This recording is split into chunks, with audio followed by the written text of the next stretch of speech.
You're watching the 36th annual Dr. Martin Luther King Jr. Holiday Breakfast. This event is to honor the legacy of Dr. King and is one of the nation's largest annual breakfast celebrations. The event sponsors UNCF's mission of investing in young men and women in the Twin Cities to help them get to and through college. This was recorded live at the Minneapolis Convention Center with keynote speaker and award-winning journalist Soledad O'Brien. Welcome to the over 3,000 people here in the room and those joining us online. I am truly humbled and honored to be here with you today. For those of you who don't know me, I am Marcus Shaw, chair of the 2026 MLK Breakfast and HR director at General Mills. There we go. For those of you who do know me, I'm as shocked as you are. It is my privilege to welcome you to the 36th annual Dr. Martin Luther King Jr. Holiday Breakfast. Before we get started, please join me in another round of applause for Billy Still and friends. We're happy to have them join us throughout the morning. I would be remiss to not acknowledge the incredibly challenging and honestly sad times we're experiencing in our city and country. Thank you for being here, for choosing to be here this morning, and for coming together with this incredible community to connect and uplift one another. I hope that this event this morning will bring light amidst the dark days that we've been experiencing. We have an exciting program planned for you, and we're in for a treat this morning as we welcome two keynote speakers, Freeman Hrabowski III and Soledad O'Brien. We look forward to hearing from each of them later in the program. At the outset, I want to acknowledge that, as has long been true with this breakfast, our political leaders are here. Leaders from across the aisle, across the Twin Cities, and in fact, across the state, serving at the local, state, and federal level. It is so vital that you are here in this room to mark this day.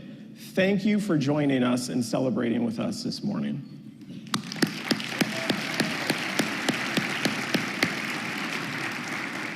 I invite the members of our Minnesota National Guard to please stand and be recognized.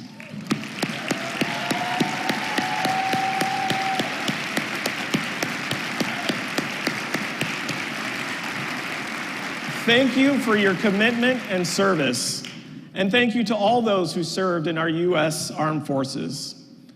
I also want to give a special shout out to the Planning Committee, who have volunteered for months as we prepared for today's event, and I asked them to stand and be recognized. Come on, come on. A sincere thank you to each of you. It's good to make them blush once in a while. Thank you to our faith leaders who grounded us with reflections and messages we can take with us today and beyond. And lastly, thank you to my family, whom I love. They tolerate me, and I'm happy that they're here this morning. Some of you may ask, why are we here? It's early. It's always so cold on this day. Some of us have a day off of work or school, and there's a lot happening in our community. Heartache, fear, anxiety. We're here to come together as a community to remember and reflect on the legacy of Dr. Martin Luther King Jr. We're here to rekindle connections. We're here to be inspired. We're here to celebrate those who are going about doing good in our community. We're here to raise funds for students in the Twin Cities, and I hope we're here to commit to act on Dr. King's legacy, to be a little better, to be a little kinder, to love a little more. This year's theme is Make a Career of Humanity. As the HR guy, I am not asking you all to change your careers, okay? The theme is based on what Dr. King once said, quote, "Make a career of humanity. Commit yourself to the noble struggle for equal rights. You will make a better person of yourself, a greater nation of your country, and a finer world to live in.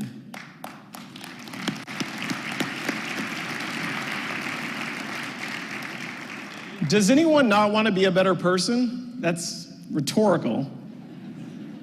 Does anyone not want to live in a greater nation or be part of a finer world? I begin with the end in mind. At the close of this program, there will be a call to action. So sadly for you, I'm coming back on this stage, okay? I invite each of you to consider 3 actions. One thing you will do today, one thing you'll do this month, and one thing you will do this year, all to make a career of humanity. As you listen to the speakers and music this morning, consider what you personally will commit to doing. Is that a deal? Fair? All right, here we go. And now, on with the show. Thank you.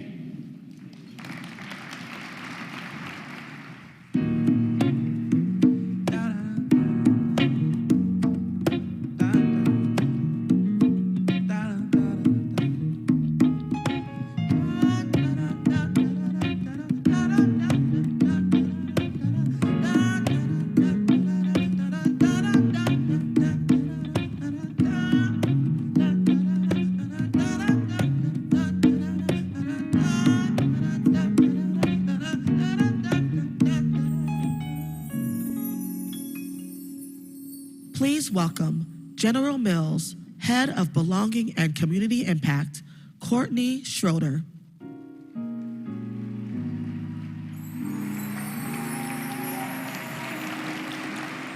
Good morning, good morning. On behalf of General Mills, I extend a heartfelt welcome to the 36th Annual Martin Luther King Jr. Holiday Breakfast. I don't know about you, but to be here right now, today, in community feels good.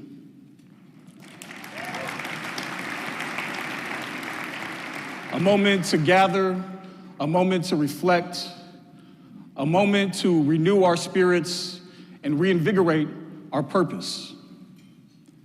General Mills is proud of our long-standing commitment to this breakfast and to the Twin Cities community.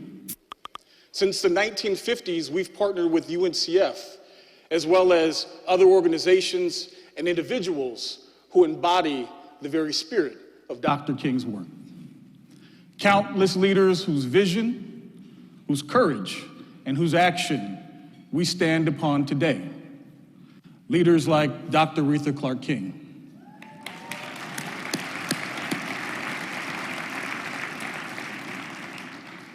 As well as leaders who are no longer with us. This past year, we said goodbye to Tony Green, co-founder of the MLK Breakfast and a true pillar of the Minnesota nonprofit community. Yes.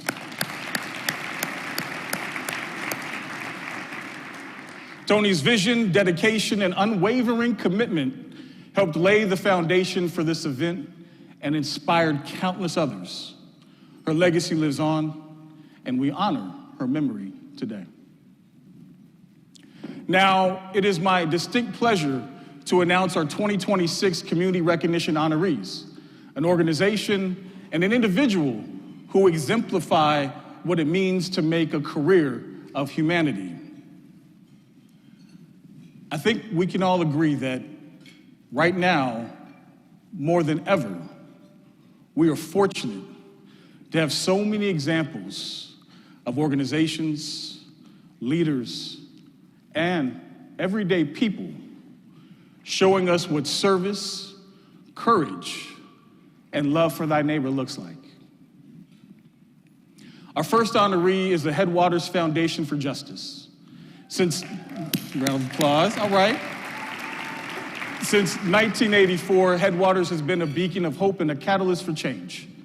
They empower grassroots organizations, fund innovative solutions, and consistently challenge us to build a more just society. Their work is a testament to Dr. King's vision, and we are proud to recognize their profound impact today. Headwaters Foundation for Justice stands as a beacon of hope and a testament to the power of community-led change, making them a truly deserving recipient of the MLK Breakfast Community Award. For nearly 4 decades, Headwaters has been steadfast in its commitment to empowering those most impacted by injustice, recognizing that the solutions lie within the communities themselves. Through their innovative giving projects, they foster collaboration, build bridges across divides, and provide critical resources to grassroots organizations working on the front lines of social change. Their dedication to racial equity, economic justice, and community well-being embodies the very essence of Dr. King's dream of a beloved community where everyone has the opportunity to thrive. Headwaters' impact extends far beyond simply writing checks. They are building a movement for social change from the ground up. By providing training, mentorship, and technical assistance, they empower community organizations to become more effective advocates for their own needs. Their work is deeply rooted in the principles of nonviolence, peaceful dialogue, and collaboration, reflecting Dr. King's unwavering belief in the power of love and understanding to overcome hate and division. Headwaters Foundation for Justice offers a powerful reminder that lasting change is possible when we come together, listen to one another, and work towards a more just and equitable future for all. Headwaters Foundation for Justice, the 2026 Community Award winner.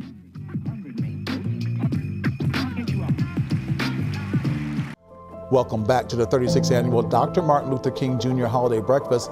This was recorded live at the Minneapolis Convention Center with keynote speaker and award-winning journalist Soledad O'Brien. Our second honoree is Speaker Melissa Hortman.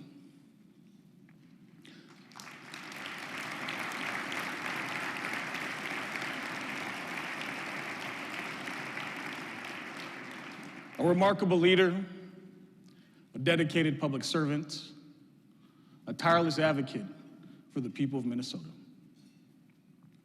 Her contributions to our state were immense, marked by unwavering commitment to justice, to equity, and a commitment to the betterment for all Minnesotans. She championed legislation that impacted lives, and her leadership left an indelible mark on our political landscape and our communities. We are honored today to be joined by the Hortman family.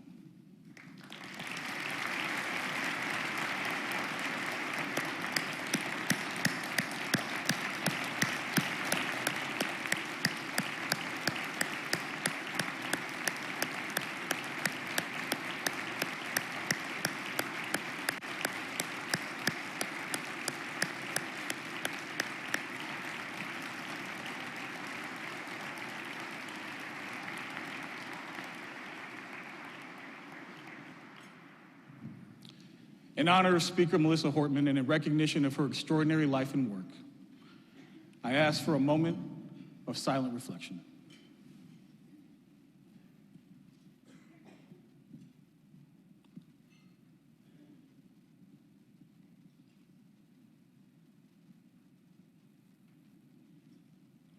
Thank you.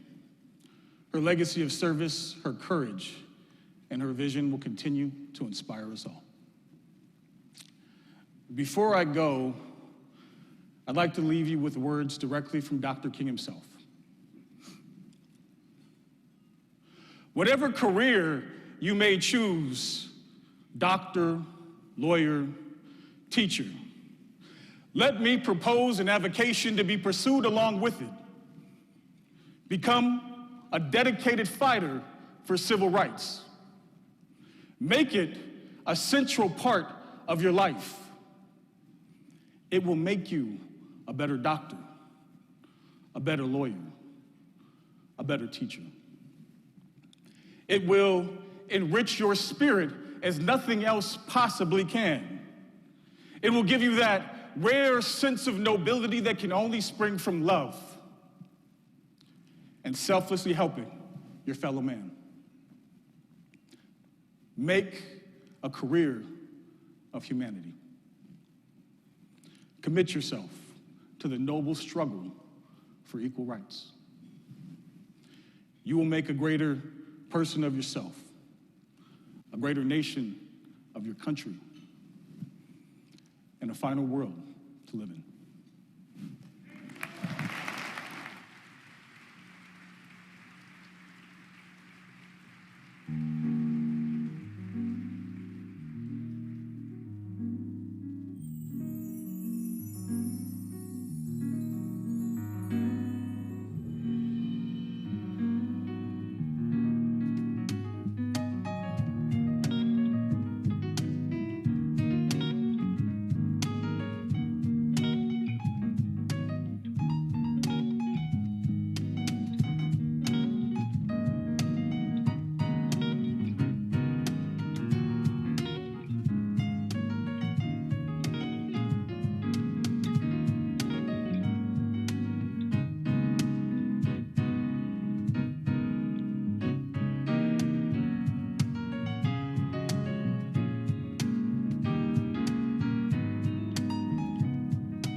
Please welcome UNCF Area Development Director, Laverne McCartney Knighton.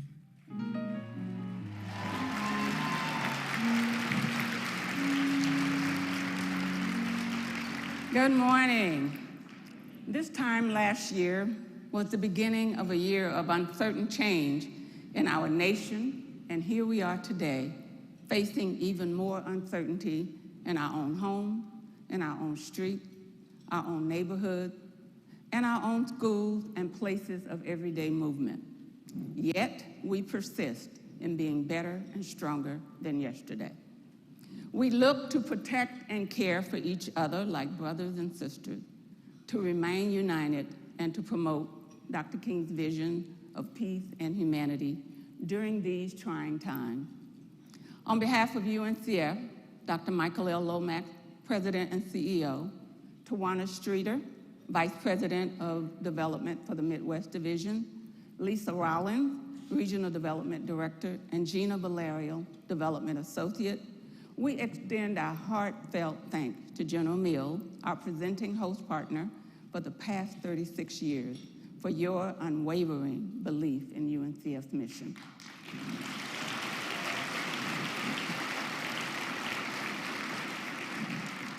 In good times and bad times, this Dr. Martin Luther King Jr. holiday breakfast has been a highlight and mainstay of the Twin Cities, seen locally and nationally as one of the largest celebrations of Dr. King's holiday. What began as a vision from Tony Green and Dr. Aretha Clark King to bring community together has grown into what you are part of this morning, a living, breathing community committed to making the world more just, equitable, and compassionate. We rise to fight the good fight with faith, hope, love, resilience, and justice, to honor a man who challenged us to lift others, practice empathy, and use our voices for the least, the last, and the lost. Our children are watching. They are waiting. They are holding on to the hope that the change we say is coming will not erase their futures, but protect and expand them. Each of us is here today because we are not people without hope. Let us be inspired to do justice, love mercy, and walk humbly. Now I want to take a moment to express UNCF's deep appreciation to our sponsors. First, our justice sponsor, Best Buy. Thank you for consistently showing us the power of belief and commitment in transforming young lives. In 2020, Best Buy and UNCF launched the Best Buy Scholars Fund to reduce financial barriers for students attending HBCUs. Partnered with their Best Buy Foundation Teen Tech Center initiative, students across the nation gain access to cutting-edge technology, mentorship, and career-building resources. Together, we are witnessing the transformative power of education. Thank you, Best Buy, for your steadfast commitment.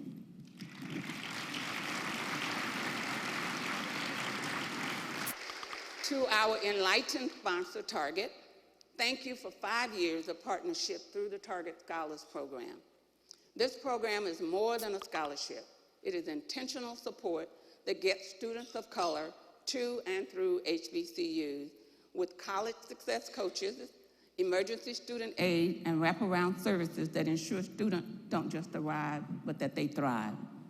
Your investment is creating brighter futures for students and for our community, so thank you.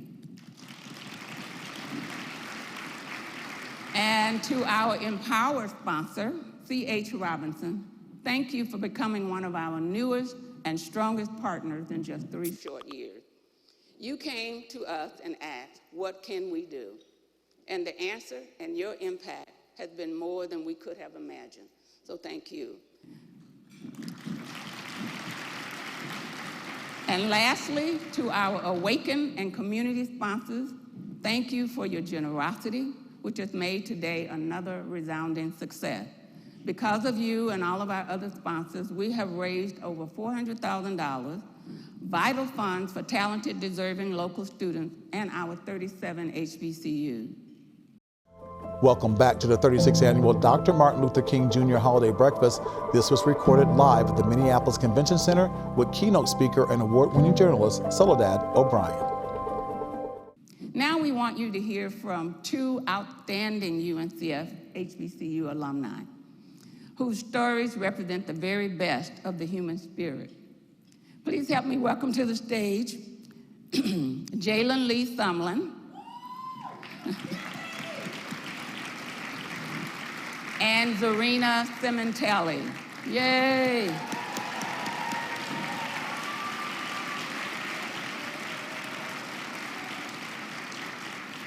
First, Jalen Lee Sumlin, a UNCF Target Scholar and a 2025 Clark Atlanta University alumna.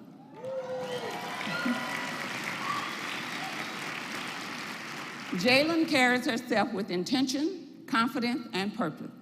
At Clark Atlanta, she consistently showed up as a leader building community, supporting students, and bringing authenticity and professionalism to every space she entered. Her success in the UNCF Target Scholars Program led her to a full-time role at Target, and today she is here to share her journey. Jalen, welcome.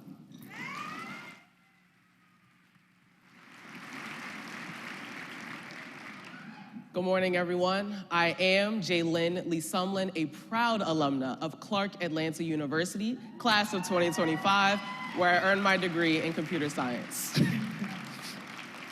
Today, I stand before you as a living example of what becomes possible when opportunity meets support. Through the Exelon HBCU Corporate Scholars Program and the Target Scholars Program, I received not only financial assistance, but access to internships, mentorship, and early career readiness that fundamentally changed the trajectory of my life. Because of the Target Scholars Program, I was blessed with 2 internships, experiences that directly prepared me for my full-time role as a software engineer at Target.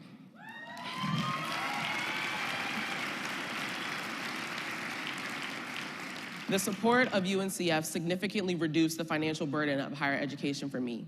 In doing so, they gave me something just as valuable as money: time and freedom. Freedom to focus less on survival and more on service. Because of UNCF, I had more time to pour into my campus community. I served as a student tutor, president of 2 organizations, one of which I founded, and was initiated into Zeta Phi Beta Sorority Incorporated, where scholarship and service are lifelong commitments.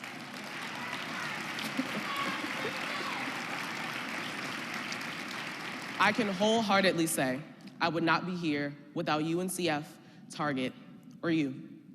Dr. King reminded us that our careers should be rooted in humanity and justice. When we invest in students, we are not just funding degrees, we are investing in leaders, innovators, and community activists. So today I ask you to give to the students who come behind me. Give so they too can focus on purpose over pressure. Give so their brilliance is not limited by circumstance. And give because when you invest in them, you invest in a finer world for us all. Thank you.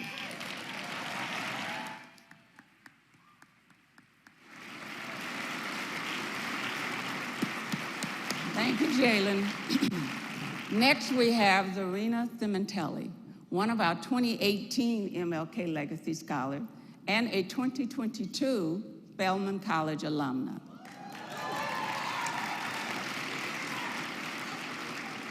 Watching Zarina's trajectory has been nothing short of inspiring. Her story is one of persistence against all odds, commitment to her dream, and the courage to be her own best advocate. She kept her head to the sky, and she achieved and surpassed every goal she set for herself. Zarina is what building a career in humanity truly looks like. Zarina, welcome.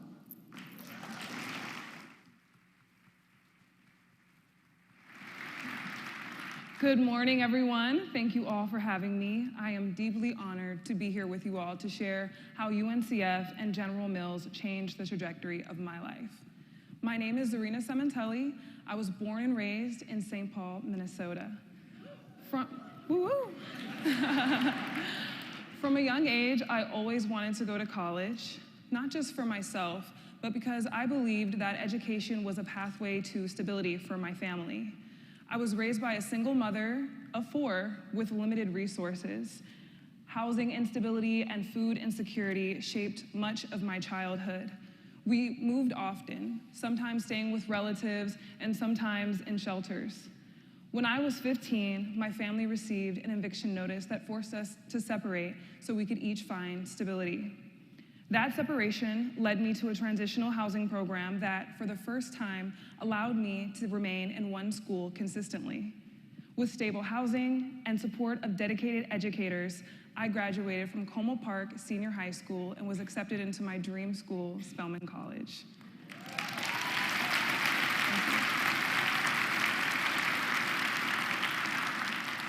That acceptance was a victory, but like many first-generation college students, I still face the question of how to pay for college. And that's where UNCF and General Mills stepped in. Through scholarships, including the MLK Legacy Scholarship, they made my education possible. Because of that support, I graduated cum laude from Spelman College. Thank you. I went on to graduate from California Western School of Law in San Diego, where, thank you.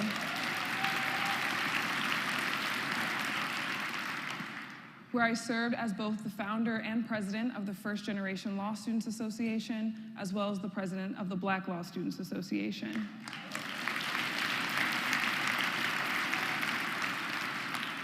Last year, I passed the California bar on the first try.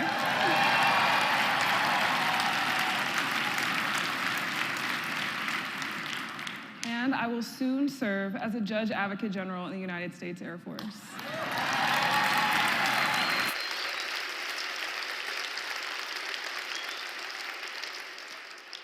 That little girl who once dreamt of going to college is now an attorney committed to making a career of humanity. Because of the UNCF, I did not have to choose between education and survival. And when you give to the UNCF, you help ensure that students like me won't face the barriers of going to college, but instead have the opportunity to thrive. Thank you to the UNCF and General Mills for investing in my future and for believing in students like me.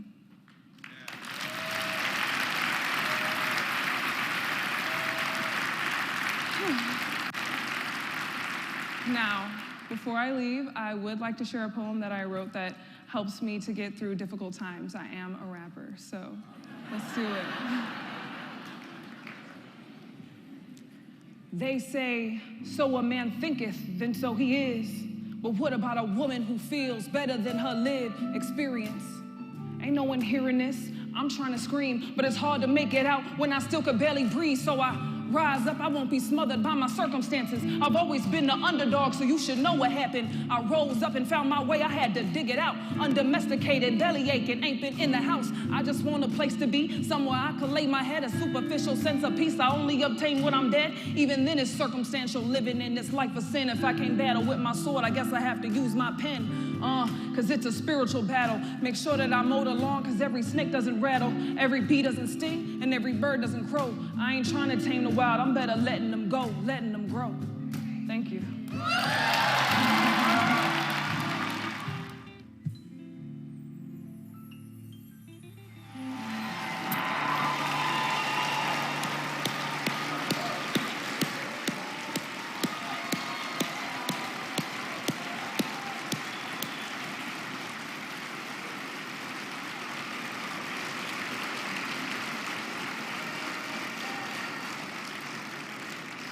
Thank you. We celebrate the achievement of these two remarkable UNCF scholars and the thousands more like them across the nation. Their success is not theirs alone. It belongs to the communities that support them, and that's you, the mentors who guide them, and the shared dream that unites us, a dream of equity, justice, and humanity. When all students have equal access to succeed, their dreams become reality, and those realities inspire us all. So keep believing, keep building, and most of all, keep your head to the sky. Thank you.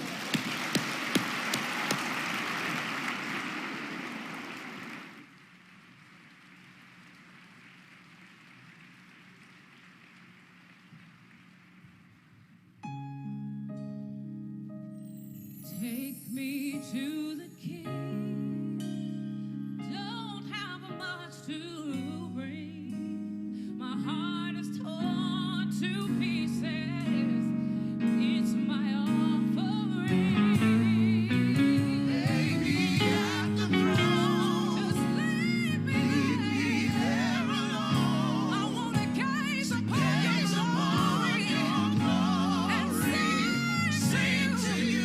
Sing to you this song. Take me to the King. Take me to the King. Take me to the King.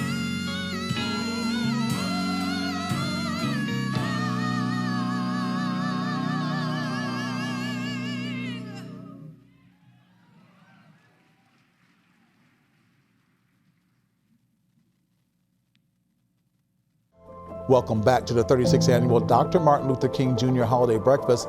This was recorded live at the Minneapolis Convention Center with keynote speaker and award-winning journalist Soledad O'Brien. Our first keynote speaker was a child leader in the civil rights movement in the 1960s. He is President Emeritus of the University of Maryland, Baltimore County, having served as its president for 3 decades. A national expert on science and technology education for underserved populations, and a leading champion for social justice. Please welcome Dr. Freeman A. Rabowski III.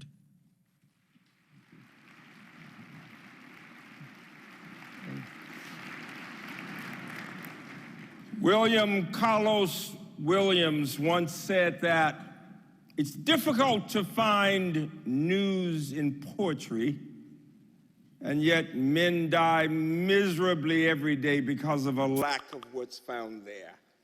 And so I begin with words from our beloved Maya, who said at the installation of a president decades ago, "Lift up your eyes upon this day breaking for you. Give birth again to the dream. Women, children, men, take it, this dream, into the palms of your hands. Mold it into the image of your most public self. Sculpt it into the shape of your most private need. Here on the pulse of this new day, may you have the grace to look up and out and into your sister's eyes and into your brother's face and say simply, very simply with hope, good morning. Good morning, Minneapolis. Give poetry a round of applause for poetry, for poetry, for poetry. When I was coming to Minneapolis, all of my friends from around the country had many things to say to me. The first thing, they texted me saying, Freeman, 0 degrees. Secondly, my wife said, baby, are you going to be safe? But third, they said, tell the people we believe in them. We believe in them.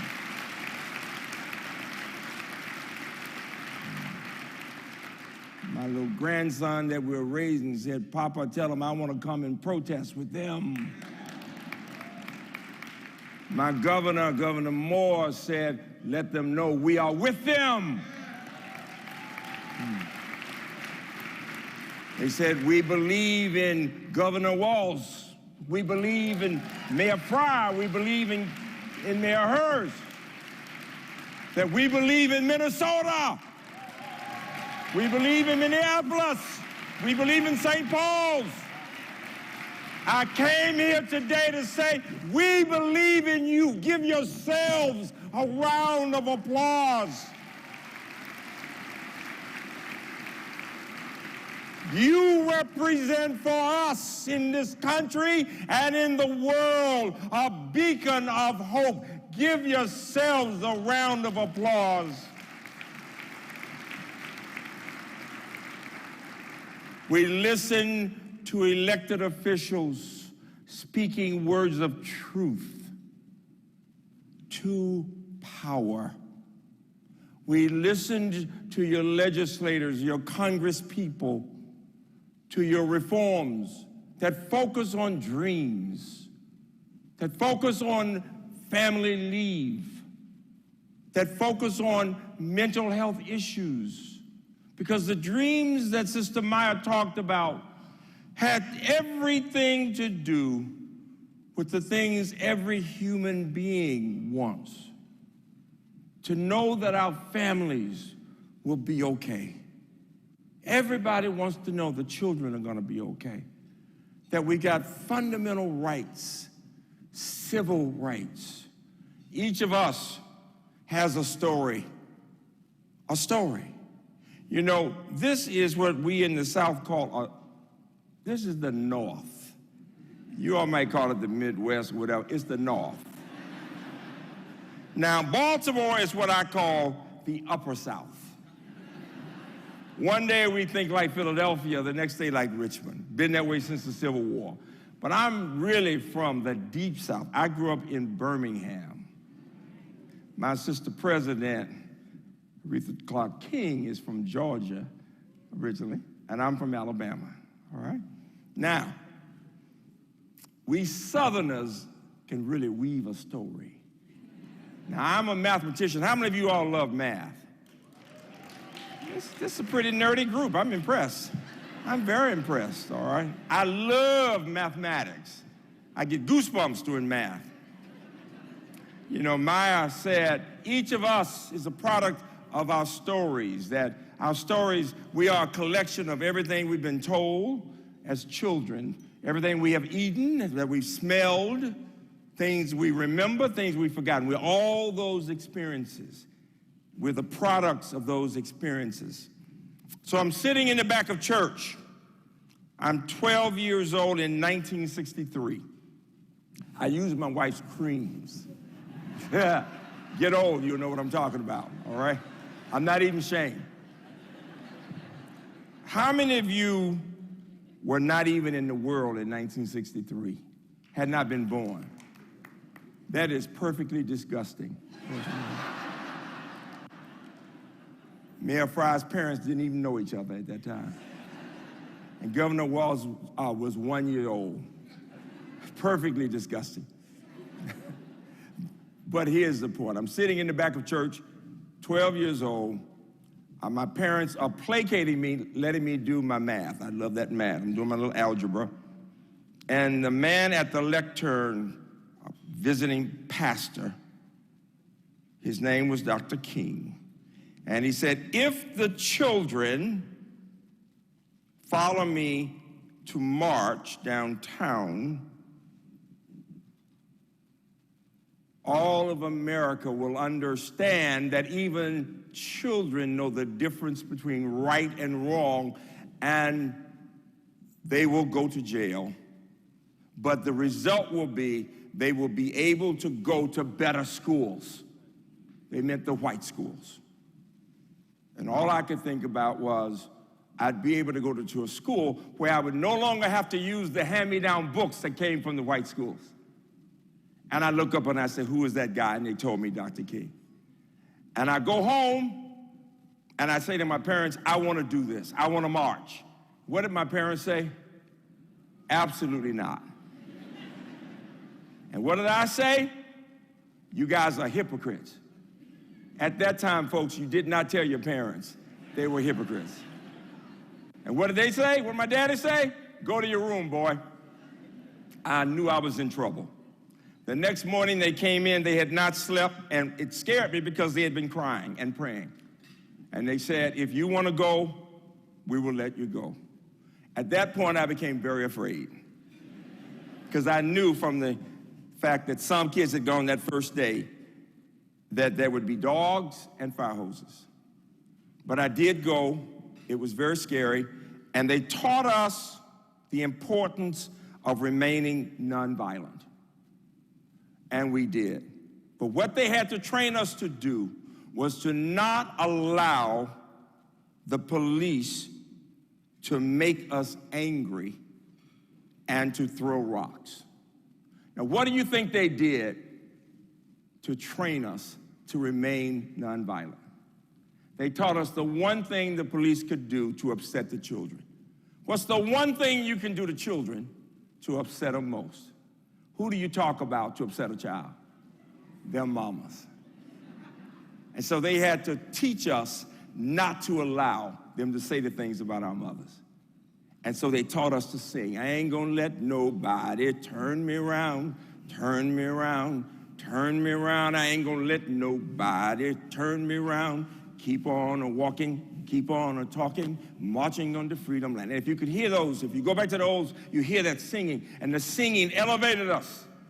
The same way those two young women were elevating us as they told their story. And we did go to jail, and it was a horrible experience, but it was also an empowering experience.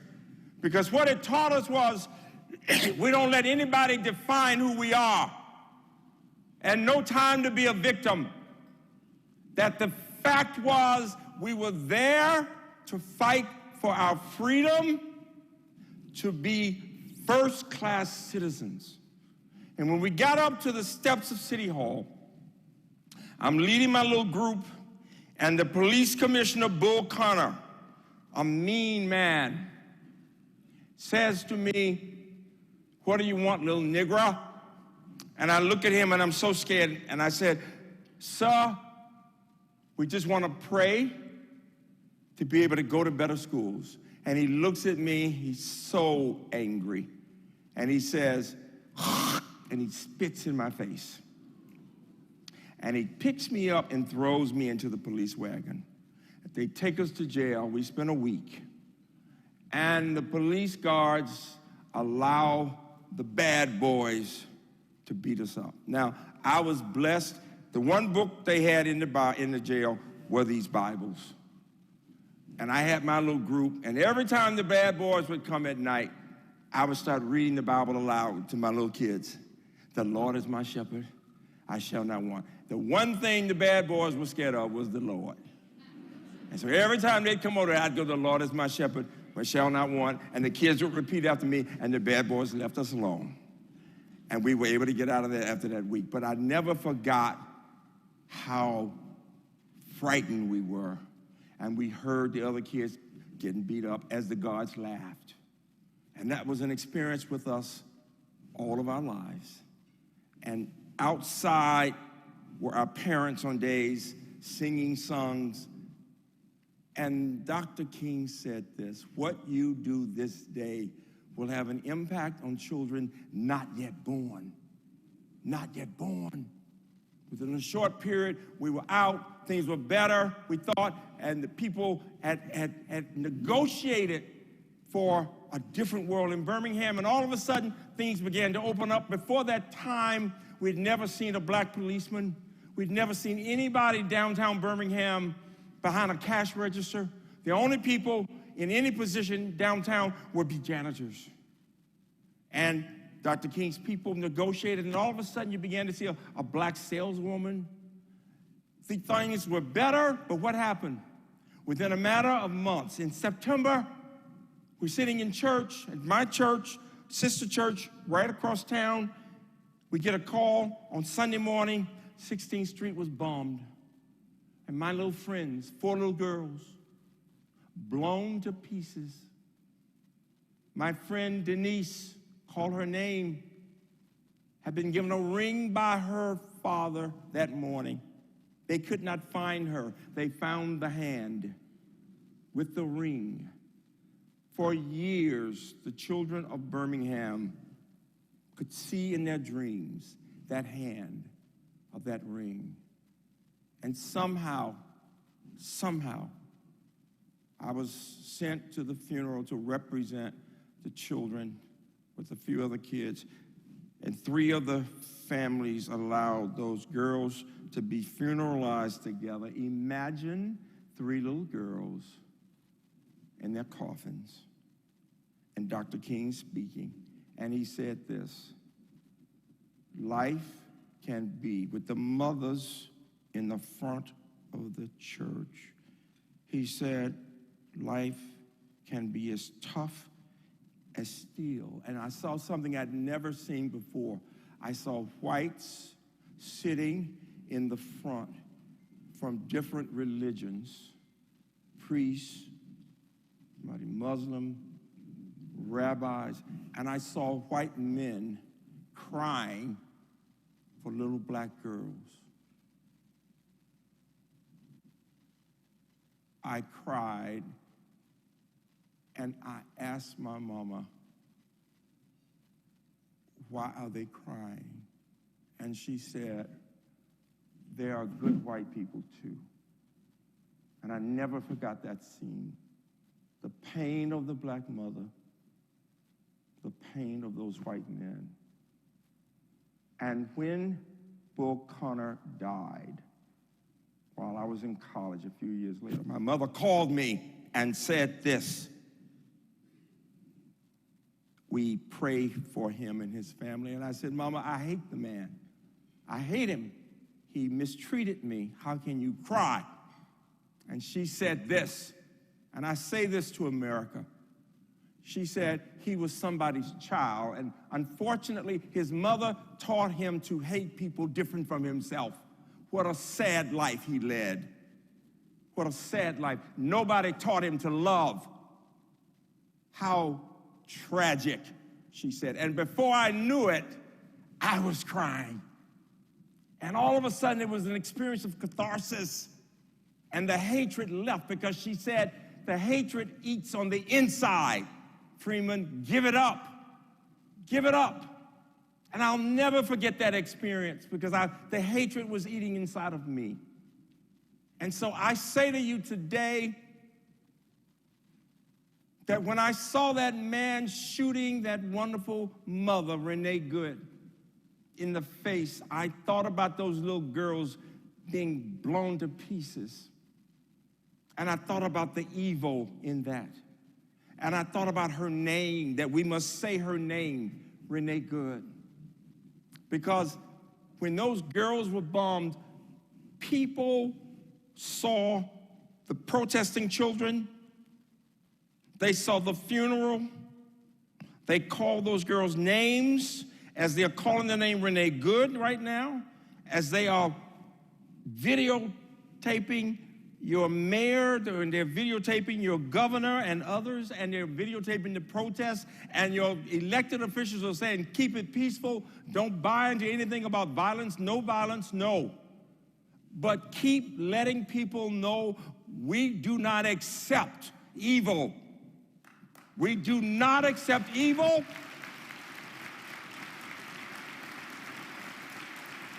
No, we do not. We do not accept lies. Give me a hand. We do not accept lies.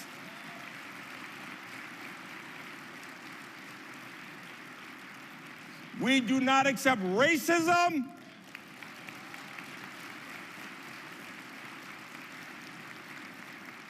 As a country, we are better than this. We are better than this.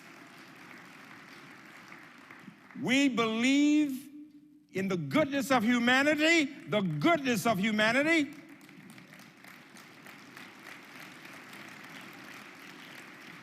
Dr. King said, good, temporarily defeated, is stronger than evil triumphant. Let me say that again. I want you to repeat it after me. Good, temporarily defeated, is stronger than evil triumphant. And so I want you to think about that and listen to me saying this. Our thoughts, say thoughts, words, actions, habits, character, destiny. Again, thoughts, words, actions, habits, character, destiny. I have spent my life since the foundation of civil rights working to produce scientists of color and others, people like Dr. King, the one you all know, Dr. Clark King, the black chemist, inspired me. My campus now produces more black kids who go on to become PhDs in science than anybody in the country. Give us a round of applause for that.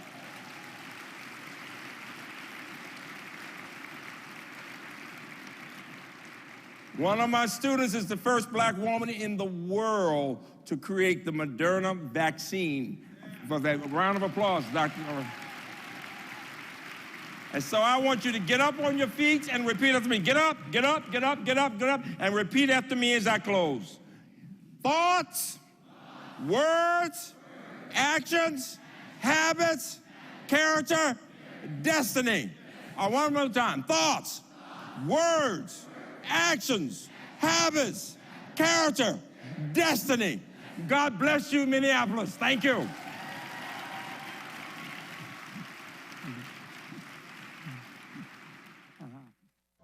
Welcome back to the 36th annual Dr. Martin Luther King Jr. Holiday Breakfast. This was recorded live at the Minneapolis Convention Center with keynote speaker and award-winning journalist Soledad O'Brien. Please welcome one of our nation's most respected voices in journalism. She's an award-winning documentarian and author dedicated to telling empowering and authentic stories. A former CNN anchor, she has covered the major stories of our time. Inducted into the Broadcasting and Cable Hall of Fame in 2023, she has received 10 Emmy Awards and 3 Peabody Awards, among many other accolades. Please welcome to the stage, Soledad O'Brien.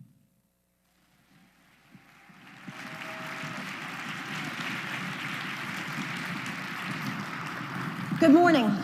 I brought some notes and some clips of documentaries I've done that I wanted to share today. It is a privilege to be invited to have breakfast with you on this important day at this important time in our nation's history. There are corporate leaders who are here in this room, and community leaders who are here, and religious leaders who are here, and political leaders who are here. Hey, Governor. Hey, Mr. Mayor. Hi.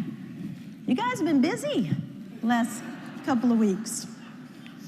Those of you in this room know who you are, who are leading by example at this moment in time. Here in a city that is making front page news, national news, every single day. A city that has become the center of overwhelming federal action and protests and counter-protests. History is being made in this city right now, and you know it. And I think you must be exhausted, because I'm exhausted and I don't live here. And traumatized, maybe even, because living what some of us just read about every morning is exhausting and traumatizing. Those who cannot remember the past are condemned to repeat it. That's Santayana, 100 years ago. And a half century later, Winston Churchill would modify it a little bit. He'd say, those who fail to learn from history are doomed to repeat it. And we've seen, historically speaking, of course, a lot of what has been unfolding on your streets. We've seen it before. So I know you are exhausted. But I want you to know, and you need to know, that no matter how tiring, how never-ending it's feeling, how dehumanizing it seems at times, it all might currently feel to you, in this city, you are an inspiration to those of us who are looking in from the outside. Because we see that today that you are in the fight of what Dr. King called the soul of America. Who are we? What do we believe? Do we believe in the ideals that we talk about a lot? Do we live them daily? There are many of you in this room who are standing up for what we as Americans are and what we believe about freedom and human dignity. I became a reporter because I loved history and I loved connecting the dots between the past and current events that were unfolding. Of course, at the very beginning, I wasn't really covering those current events. I was getting coffee for the anchors and reporters who were covering those events. I was a woefully underpaid production assistant. And a lot of my work focused on racial equity, even from the very beginning.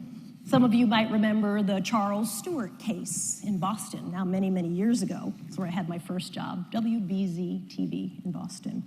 And protests in my own neighborhood in Long Island, where I grew up, when black families moved into communities that had for a long time been white communities. Real estate agents in California who would not sell properties to people of color. To current day, our most recent documentary is called The Perfect Neighbor. It's on Netflix, and it's a story of a black woman who was shot and killed through a locked door by her neighbor, who claimed that she had a stand your ground case and she was fearful for her life.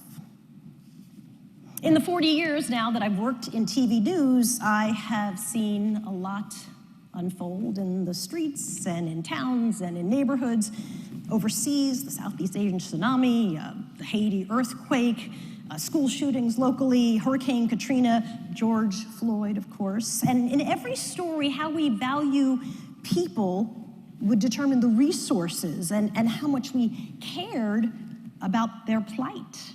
Frankly, it would determine how quickly the cameras would disappear. But more than the coverage of tragedies, and there were many, many tragedies to cover, a lot of my time was spent on documentaries. I actually started with a documentary at CNN on Dr. King, and it led eventually to interviews with virtually every single civil rights leader that was still living. And they would speak about their exhaustion, about their faith and their belief in an America or an American soul that valued community and justice and dignity. And I learned a lot covering these documentaries. The real story behind I Have a Dream, which of course was worked into Dr. King's speech in the March of Washington, when his advisors thought that it was actually boring and kind of trite. And I'm quoting them. Here's a story of that from our documentary. Take a look. It has become the defining moment of the human rights movement of our time. They know it in Russia. They know it in South Africa. They know it in China. But the words, I have a dream, almost didn't make it into the speech. The inner circle of Dr. King felt that the I have a dream portion was hackneyed and trite because he'd used it so many times in other cities. The day of the march, Dr. King takes this only known copy of his speech called Normalcy Never Again with him. Nowhere does it mention his dream. I have the pleasure to present to you Dr. Martin Luther King Jr. With the Lincoln Memorial behind him and facing 250,000 people, Dr. King delivers his speech. I was standing up and to the side. Now is the time. And after he went through all this stuff about what we're here today, the casual check and so forth and so forth, and he paused. And what I did see him do, I still have a dream. he turned the text over. He grabbed the podium and he leaned back and looked out. I have a dream. I was out in the crowd somewhere, and when he swung into I have a dream, I said, all expletive deleted. After all that work that night before, up and down the steps, and then he went on into the I have a dream section. I have a dream. He transformed those marble steps into a modern-day pulpit. And I said to whoever that person sitting next to me was, I said, the people here today, they don't know it, but they're about ready to go to church.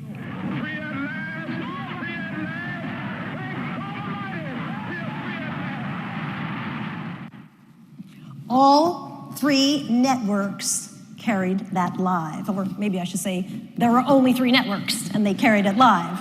And Dr. King had been allotted 4 minutes to speak, and he took 17, 250,000 people filling the National Mall.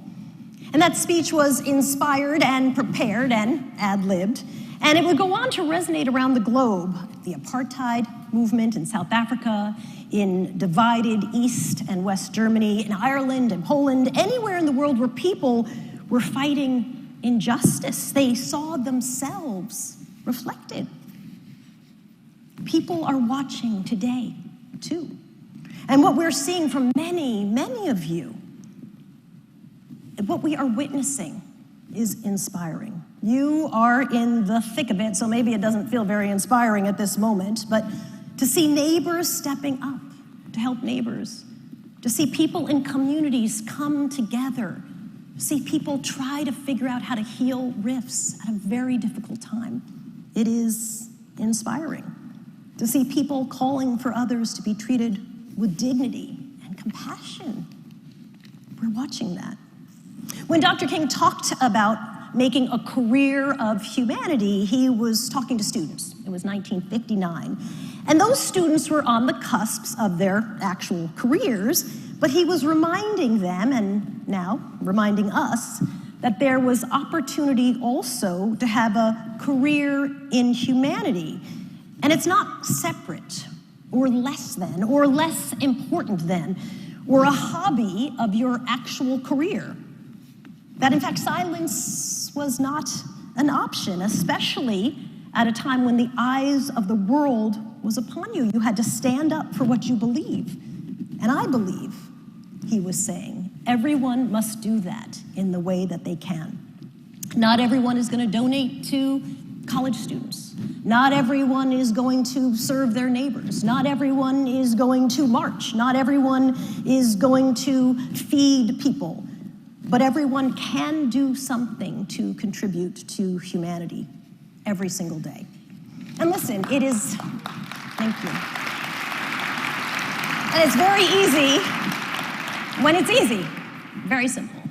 But it is a real commitment when it is hard. And it's hard right now. Dr. King would be assassinated less than 10 years after that address to students. And in our documentary, Black in America, we told the story through Dr. King's friends who were there with him on that day. I'd like to play that clip. Blood was everywhere. The police were coming. I hollered to them, call an ambulance on your police radio. Dr. King has been shot. And they said, where did the shot come from? So there's a famous picture pointing to the building across the street. I took a spread from one of the beds and covered him from his neck down. He never spoke a word. Martin Luther King Jr., dead at the age of 39. Yet his legacy and his dream would live on, to end centuries of separation, to blur the barriers of color, to offer equal rights to all. His spirit has never left us. Is it something you think about a lot, or is it something you don't think about at all? Something I think about all the time. Really? In what way? Well, everything I do, I have to put in the context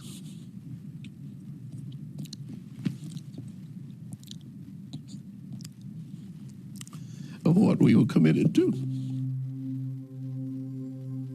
Left behind among Dr. King's papers that day, this sermon with a lasting thought.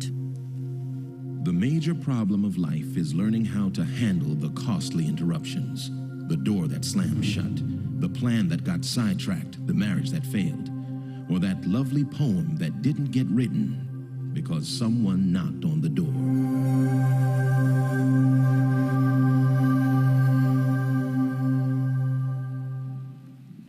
When Andrew Young says that it provided the context for everything else he did in his long and storied career, that is the definition of making a career of humanity, thinking about ways large and small that you can be of service to people, to other human beings, especially when the circumstances are difficult.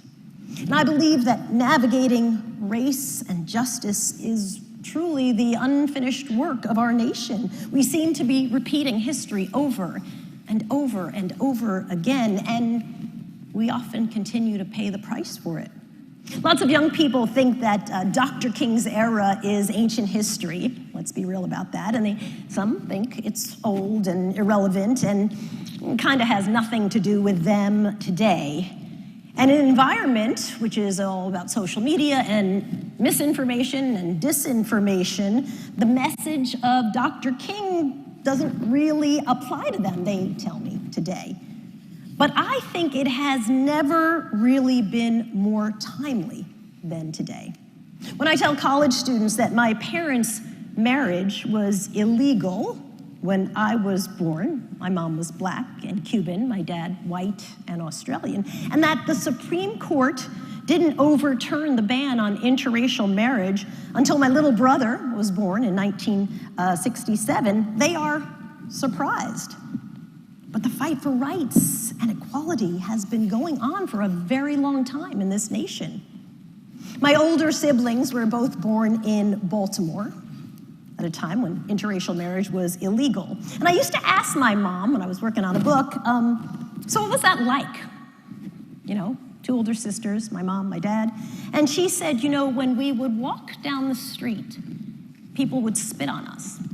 I was horrified. I was like, oh my God, what did you do? And she said this thing that really, I think, shaped how I thought about my role in journalism. She said, oh, Lovey, she used to call me Lovey. Oh, Lovey, we knew America was better than that. As immigrants who came to this country believing in the ideals of this country and a positive version of the American soul, I loved when she said that there was no opting out because they knew America was better than that. And that meant we could all decide to be part of helping America get better than that. This nation is about to be 250 years old, and we all have to opt in to making it better. And there are costs to that. As I've said, not everybody's gonna support education or protest or march or deliver food or whatever it is, but everyone can do what they can do to make a career out of humanity. Dr. King believed that regular people could come together to change the world, that regular people who'd made a career out of humanity could turn injustice around. And it would be very easy to lose hope right now. First of all, it's cold. I came from Florida. This is ridiculous.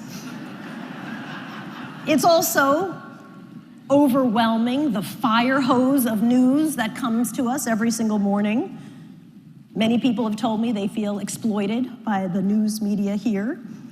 The protests and the counter-protests daily are conflicts. There are reports of maybe 1,500 troops coming here. But every civil rights leader that I have ever interviewed talked about that moment when they too lost hope and when they thought maybe it was too hard or not worth it. And what brought them back to hope was their religious faith, number one. Also, the faith that personal sacrifice could lead to a collective community strength. And number three, to be hopeful, you had to do hopeful things. You had to serve your community. Just sitting around and trying to feel hopeful was not going to work. Hope was doing. It's the work of bringing change, which is never easy. And it's the work of bringing change that maybe, in fact, you will not ever get to see.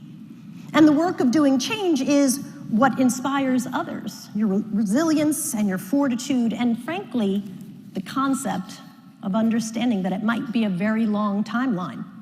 Dr. King did not say, the arc of the moral universe is tight and short and generally falls into a quick timeline.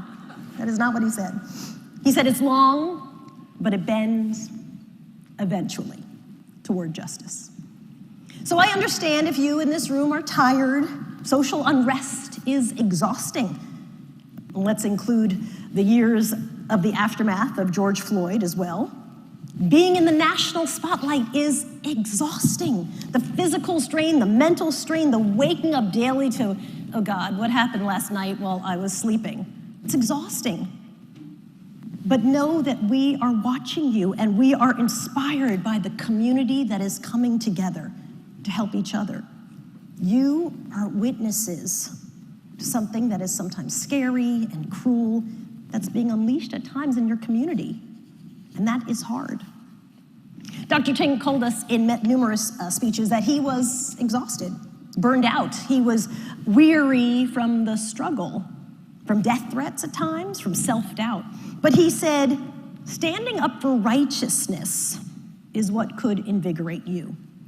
So today, on this important day, at this important time in history where the city is dealing with conflict and strife and difficulty, and where stories are sometimes horrifying and tactics are sometimes horrifying and neighborhoods are being torn apart, we can find our way back. It will take a long time. So choose to be hopeful, to do the work of hope, and to make a career of humanity, because I believe that is the only way that change actually comes. Thank you. Thank you. Thank you. Thank you. Thank you. Thank you.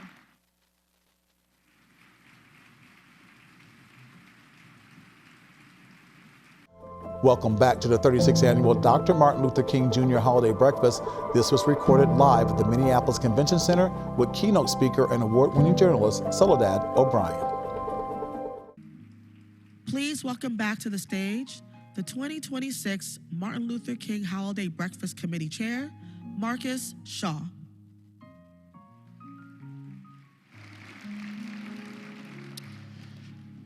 Now, I'm biased. That was a pretty good program. I would like to personally thank Freeman Hrabowski III and Soledad O'Brien for joining us this morning and sharing their powerful words of wisdom, their stories. Before we close, I want to thank you all again for being with us this morning. Thank you to our sponsors and all the volunteers who made this event possible. I express appreciation to Billy Steele and Friends, our production partners, and the MCC staff as well. Give it up. It takes a village to pull this off. And now, if I might, a final word. I was told I have to be vulnerable and personal. We are all a part of humanity, and we all belong. But I must admit, it's taken me some time to feel like I belong. There's a quote from Maya Angelou that always resonated with me. Quote, "You only are free when you realize you belong no place. You belong every place, no place at all. The price is high, the reward is great," end quote. I grew up in the suburbs of Milwaukee, Wisconsin. There's no applause from Milwaukee, Wisconsin, it's fine. It's okay. Thank you for the two people that applauded. As a biracial kid, belonging at school was challenging because I was the white kid to the few black classmates that I had and the black kid to my white classmates. As a member of the Church of Jesus Christ of Latter-day Saints, I made the decision to abstain from smoking and alcohol, so you can guess what high school parties were like for me, especially in an area where the baseball team is nicknamed the Brewers.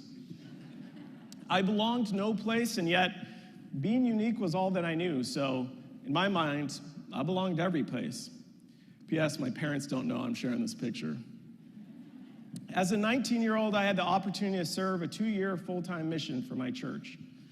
I was called to serve in the Montreal, Canada area, French-speaking. No, I didn't know any French. I took a break from school and communicated with my family via emails and letters, calling them twice a year on Christmas and Mother's Day. During the 2 years, I lived in Montreal, Quebec City, and Ottawa. My French language skills were meh, or mid, as the kids say these days. And not surprisingly, not a lot of people wanted to talk to foreigners about religion. It was the weirdest thing. Doors being slammed in our faces was the norm. I belonged no place, and yet I belonged every place. I volunteered at food banks, taught English classes, shoveled driveways, and served whenever and however we could. Those 2 years taught me that we are all the same. No matter our amount of wealth, our level of education, faith, status, our physical or mental abilities, we all have challenges. And we all want to find joy, to have wholesome relationships, to be loved, to be heard, and to find meaning. We all belong every place, and we all have the capacity to help those around us feel valued and a sense of belonging. My dear friends, follow Dr. King's lead. Make a career of humanity. Let us be mindful of people all around us, those we work with and live with, those we love, those we disagree with, those who may have offended us, those we pass by on the street, those we should forgive, those online and those in our community. For me, humanity means that the worth of souls is great. And so, I end how I began. I warned you, I was coming back. 3 actions. What is one thing you will do today, one thing you will do this month, and one thing you will do this year to make a better person of yourself, a greater nation of your country, and a finer world to live in? As Dr. King said, quote, "No work is insignificant. All labor that uplifts humanity has dignity and importance," end quote. So there you go. Enjoy your careers. And now, let us close with a long-standing tradition of singing happy birthday to Dr. King. Have a wonderful and safe holiday. Thank you.